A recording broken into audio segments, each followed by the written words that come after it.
Hi అండి, welcome to Matangi kitchen. ఈరోజు మన ఛానల్లో మటన్ కర్రీ ఎప్పుడు చేసే విధంగా కాకుండా ఈసారి ఇలా ట్రై చేయండి. ఇంకెప్పుడు చేసినా కూడా ఇలాగే చేయాలనుకుంటారో అంత రుచిగా ఉంటుంది. ఇంకా లేట్ చేయకుండా వీడియో స్టార్ట్ చేసేద్దామండి. ఇక్కడ నేను 1/2 kg వరకు మటన్ తీసుకున్నాను. బాగా శుభ్రం చేసుకున్న ఈ మటన్లోకి 2 టేబుల్ స్పూన్స్ కారం, రుచికి సరిపడా సాల్ట్, 1 టేబుల్ స్పూన్ ధనియాల పొడి వేసుకున్నాను. అలాగే దీనిలోకి 4 టేబుల్ స్పూన్ వరకు పెరుగు, 1/2 స్పూన్ వరకు పసుపు వేసుకుని ఇదంతా ముక్కలకు బాగా పట్టేటట్లు కలుపుకోవాలి. ఇలా బాగా కలుపుకున్న దీన్ని అరగంట సేపు మ్యారినేట్ చేసుకుందాము. నేను ఇక్కడ మటన్ని కుక్కర్లో వండుతున్నాను.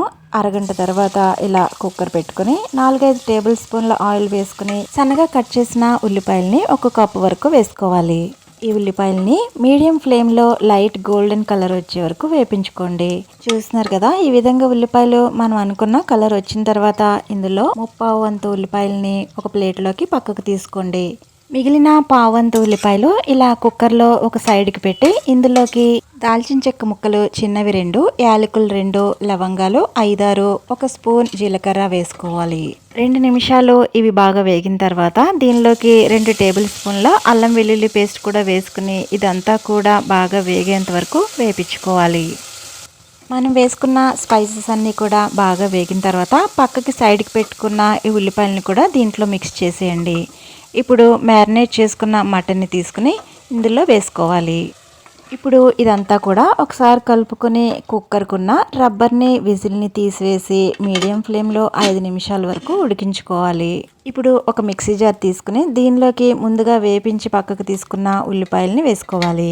అలాగే ఈ మటన్ కర్రీ బాగా రుచిగా ఉండడం కోసం 6 జీడిపప్పు పలుకులను వేస్తున్నాను. దీని బదులు గసగసాలు కూడా నానబెట్టి వేసుకోవచ్చు. అలాగే దీనిలోకి 1 టమోటో, 1 పచ్చిమిర్చి కూడా కట్ చేసి వేసుకోవాలి. ఇదంతా కూడా మెత్తటి పేస్ట్ వల్ల గ్రైండ్ చేసుకోవాలి.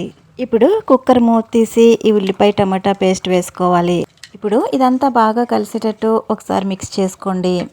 ఇలా అంతా కలిసిన తర్వాత ఇప్పుడు మూత పెట్టి 10 నిమిషాల పాటు మీడియం ఫ్లేమ్లో ఆయిల్ పైకి తేలే వరకు కుక్ చేసుకోవాలి.